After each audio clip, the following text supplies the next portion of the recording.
This episode of Spectre Sound Studios is brought to you by Hellofresh. It's easier to fool people than convince them that they have been fooled. Mark Twain. People can't let go of other beliefs. As someone I know says, belief is the enemy of knowing and ego is the protector of belief. Now, for evidence of that statement, just go talk to any Gibson owner and ask them about the tuning stability of its instrument.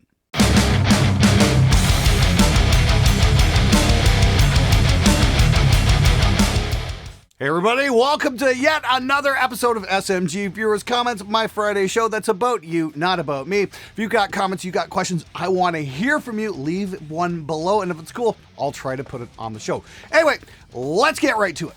Quote, don't have any scientific proof for a fact, unquote. Not how that works. More like whatever happened to just spending stacks of cash and cool gear and having fun. And hey, he's not wrong. Buying nice gear is fun if you're after that instead of economic and effective gear choices. We discussed this last week a little bit. It's about the thrill about buying luxury brands. There's nothing wrong with that. I remember when I bought my 29 fret Washburn back in the day. I was super excited about that. And then when we get a little older and hopefully mature a little bit, it becomes less about, hey, look what I bought, but more like, hey, look what I can achieve. At least that's what I hope you guys are aiming for. Buying new stuff is cool, but creating cool stuff. That's where the satisfaction truly lies, in my opinion. Yes, I've got a lot of great gear in here, but I'd much rather be proud of a cool mix that I made rather than a cool guitar that I purchased. But yeah, that original statement came up in one of the comments there. Somebody was arguing with me about tone in the speaker and that sort of thing, and he made a statement and said, I don't have any scientific proof, and then followed it up with, for a fact. It's like, guys, are you even listening to what you're writing down? Don't have any proof for a fact. Ugh.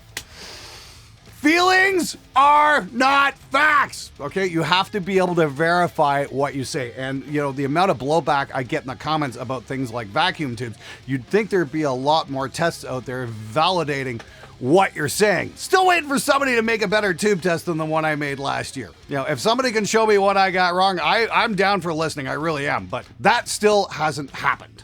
I have to laugh when the Americans call feet and inches freedom units, as it actually called the imperial system devised by British Imperial Empire that Americans got freedom from. The metric system would be closer to freedom units in this context, but hey, Yanks like to hold on to the past. Hey, dumbass, I'm fucking Canadian in case you didn't notice. What's this? Oh yeah, right, we've got Liz on our currency. Oh, right. Yes, the term freedom units is sarcasm, you dimwit. Fuck, I thought the Brits were supposed to get sarcasm. Dude, seriously, do us all a favor, brush up on your Monty Python, and then top it off with some Benny Hill, and then finally end it with a visit to the dentist, because you probably fucking need it. That's enough! I recorded a riff with two different guitars, Yamaha Pacifica 612 and PRS SE Tremonti signature, both with the bridge humbucker. Yamaha has some Seymour Duncan pickup, and Tremonti has the signature humbucker pickup in the bridge position. At the time of recording, I thought, well, yeah, Yamaha has more mids, and Tremonti has scoop mids. The amp, the mic position, and all the gain settings were the same. After A/B testing, I can assure you I could not hear 0.00001% difference. I followed your advice, Glenn, and got a new speaker fitted sturdy for my Laney LV200 amp, and it sucked before, and was going to sell it to save up for a better amp. It sucks less, and the tone is quite useful now. Thanks a lot, Glenn. Keep up the great work. Hey dude, happy to help. Sounds like you made a smart choice because a vintage 30 is not that super expensive. And if the video went out on Wednesday as I was planning, I've got that way how to upgrade a 6505 combo you should definitely check out. I'll have a link for that at the end of the video. It's definitely worth taking a look at, that's for sure. And that's one thing I'm going to recommend to you guys, is that if you think your amp sucks, do yourself a favor and plug it in to a different cabinet with different speakers and see what happens. Do that before you spend any money on anything. Hey guys, real quick, this episode of Spectre Sound Studios is brought to you by Hellofresh. Now, for anybody who's been a fan of the show for a while, you remember this guy. Yeah, I had a serious weight problem, so I decided to do something about it. And this summer, I'm working with Hellofresh because they make eating well easy. Now, if you've got your own goals, they can help you reach them with their calorie smart or protein smart lunch and dinner options. And they've even got vegan recipes if that's your thing as well. Now, if you're like me, you need dinner ready like immediately. They've got these quick and easy recipes on the HelloFresh menu, including fast and fresh options that can be ready in 15 minutes or less. Yes, please. I've got a very full schedule, and spending 15 minutes making something healthy sounds like a great idea to me. The recipes are super easy to follow, everything's ready to cook, and best of all, they taste great. Now this is what I love about HelloFresh. I can pick and choose my meals, it shows up at my door, and it's actually healthy. It's way more convenient than grocery shopping, and it's 25% less expensive than takeout. The best part of HelloFresh is all I gotta do is cook. Pork chops, salad, and mashed potatoes. This is just way too easy. And that's really all there is to it. In no time at all, I've got mashed potatoes, a salad, and pan-seared pork chops ready to go, and then I can get back to work. Go to hellofresh.com and use the code SpectreAG16 at checkout for 16 free meals plus free shipping. Links are in the description below. Now back to the show. Big difference. You are a new guitar player. I know you know Tom, but they have more responky. Don't listen to the specs and literature. It's the way it plays also. Brian, what the fuck are you trying to say? Can we maybe do complete sentences here that might help get your point across? Big difference. Okay, well, we did the shootout. We didn't really get a big difference. Not like, say, you would get altering, speakers. You can deny that all you want. It's not going to change the fact that changing pickups in a high gain tone really don't make all that big of a difference, at least not what we've been led to believe anyway. It's the way it plays also. Well, how is it the way it plays? Care to elaborate a little bit there? Maybe give us a little bit more information to back up what you're saying, because one simple incomplete sentence isn't quite enough to go on if you catch my drift. That is, if you can put together a complete thought. Wait, distortion distorts the signal? Wow! Who would have expected that? Sarcasm. Good job, Glenn, for pointing out what matters. Not sarcasm. Well, hey, Dog Bother, thanks so much for the comment there. It's nice to get a little appreciation instead of, the usual drubbing by the know-it-alls and do-nothings in the comments. Glad I could help out just a little bit. Once again, guys, if you're looking for certain heavy rock tones, you might want to try altering something other than your pickups and tubes. It might be something worth pursuing. You might have a much more fruitful conclusion to your quest. Seriously though, dude, maybe I should put that on a t-shirt. Distortion distorts the signal? That might be kind of fun. If you guys think that's a cool idea or if that's a shirt you'd like to buy, let me know. Leave a comment below. Imagine pitching in for studio time with money out of your minimum wage pockets and not being fucking prepared, LOL. You would think that paying for something, you wouldn't want your money wasted. I'm in total agreement with you. Unfortunately, that doesn't seem to happen. At least not very often anyway. I've had a couple bands come in over the years that absolutely knocked it out of the park. I can count them on one hand, though, unfortunately.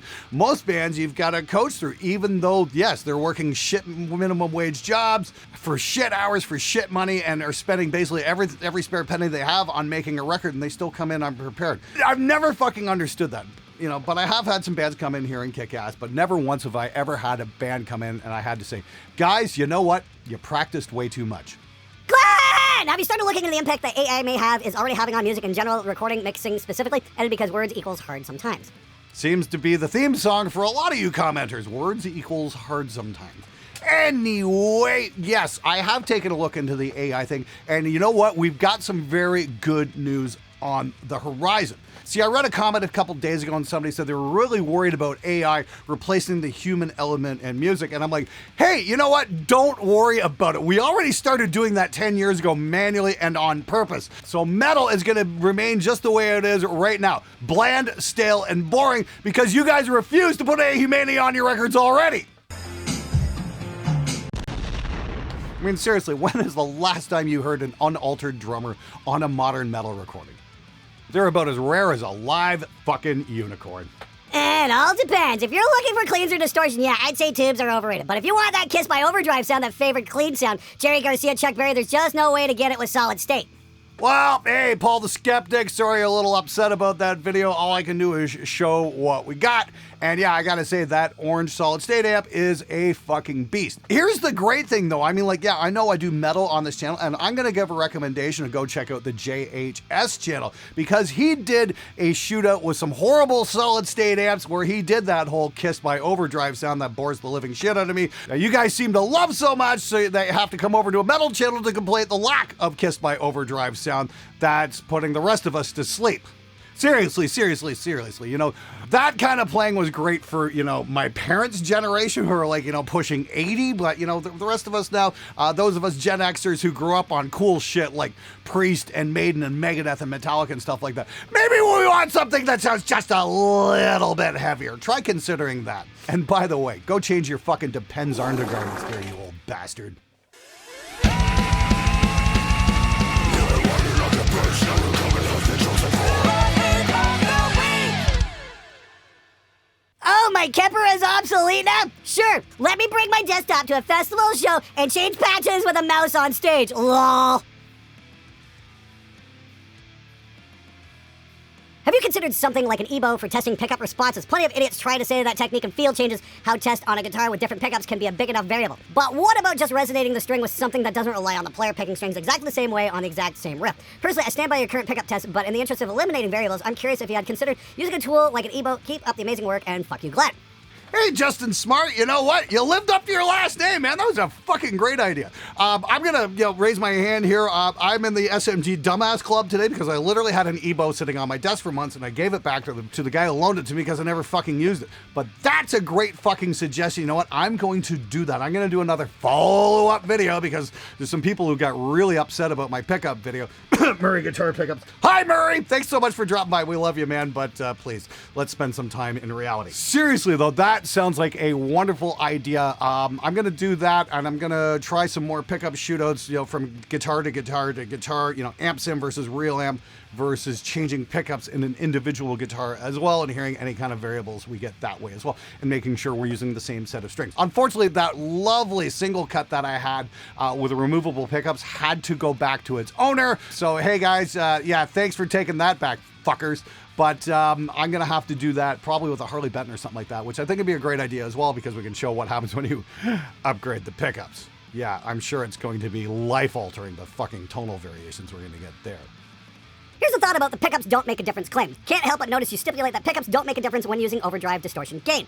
But here's the thing, in a scientific experiment, why would someone alter the data like that? Adding effects to the signal and then saying you can't barely tell the difference with all the gain. Hee. Be like going to taste test and dumping a pile of salt on all the food because you like salt and then saying they all taste the same. If you want anything accurate, you need to use an unaltered guitar signal. I feel like this is very obvious. Lol. Doing a test with a ton of signal effects is almost funny. Well, Rob, let me spell it out for you so that somebody even with your monumental intellect can understand. You see, as a metal producer, I'm looking for information on how to find certain high gain tones. And unfortunately, there's not a lot of good information out there about how to get good high gain tones because it's all the same information. Oh, you should change your pickups. Well, turns out changing your pickups really doesn't make a major difference in high gain tones. Yes, you'll get a tiny little bit of a change, but not a big change. You're certainly not going to go from Pantera to Clayman to Corrosion of Conformity Blind. It's just not going to work by changing your pickups. It comes down to the speaker and the mic combination, and then finding out when those speakers came from and what batch you came from. And it's this whole rabbit hole to go down to try and replicate those tones. Pickups have very little to do with getting certain high gain tones. And the big problem is that information out there is very misleading to those of us who do play high gain tones. So when I conducted that experiment with high gain tones, I was trying to illustrate the point that changing your pickups isn't going to make a big difference. There! Have I spelled it out clearly enough? Do you understand? Am I getting through to you? God, I swear, it's like talking to a fucking brick wall sometimes. Look, I know some of you guys like to play low gain stuff. That's absolutely fine. But those of us who want to fucking lay waste to the universe need just a little more information. And just to be super extra special clear, so please fucking pay attention. I didn't say pickups don't have any effect. I said they have minimal effect. Make sure you get that right the next time you try and misquote me. If you have to get your tone through software, then you probably shouldn't be playing. Hee hee hee. Hey Doobie, really appreciate the very well thought out comment. That's probably about 70% of guitar players these days, especially kids coming up, who really can't afford the luxury of a tube amp because of earlier mentioned minimum wage jobs that have shit hours and shit wages. Today's kids are going to be much more worried about finding a place they can live than splurging on the luxury of a tube amp. So I got an idea. Why don't you take that elitist attitude and shove it straight up your ass, you pompous dickweed. Me? Oi, Glenn, they say you're a Thomann Shill, mate. Glenn, hold my anger management. Yeah, they apparently didn't watch my review on this guitar, which arrived in, shall we say, less than stellar playing condition, that's for sure. And if they are too busy shooting their mouths off without actually watching, then they can fuck right off. Hey Glenn, there's lots of guitar players like me who just plays through plugins and monitors but does not record at all. Can you share your ideas on different monitors affect the sound and the feeling when you're just hearing yourself play through them? Well, if you're talking about studio monitors, like these beautiful Atom S2As I got back here, The whole idea behind monitors is to sound as flat as possible to give you a true picture. I'd be more worried about where you're placing them in your room and if you have any bass traps up so you can really hear what's going on. That's the thing. Studio monitors are supposed to be flat, whereas guitar speakers are anything but. Guitar speakers have an incredibly complex frequency response, and that's going to be the filter that your entire sound goes through. Every EQ adjustment, every pedal, every pickup, everything gets governed by the filter that is that guitar speaker. Studio monitors, not so much. Hopefully that cleared up any confusion. All right, everybody, that's it for this episode. Thanks so much for coming back week after week after week. I do love hearing from you guys, the guys with the great questions, the idiots who make the stupid statements, and even the pompous dickweeds like Doobie, who think kids shouldn't be playing through amp synths. I'm like, seriously, dude, go fuck yourself. Anyway, just like to thank everybody for stopping by. Make sure you check out my 6505 upgrade video here. I show you guys how to make a pretty decent amp sound absolutely incredible for the low price of $110. It is the ultimate cheap amp hack, and it will make that thing into an absolute monster. Check it out here. And don't forget to check out the Hellofresh link below as well. Thanks again for watching. I'll see you next time, and until then, let's make some great music together.